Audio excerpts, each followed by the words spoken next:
الحمد لله الذي أنزل على عبده الكتاب ولم يجعل له عوجا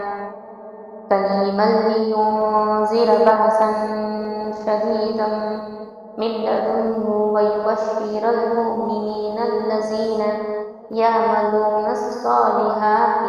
أن لهم أجرا حسنا ماكثين فيه أبدا وينذر الذين قالوا اتخذ الله ولدا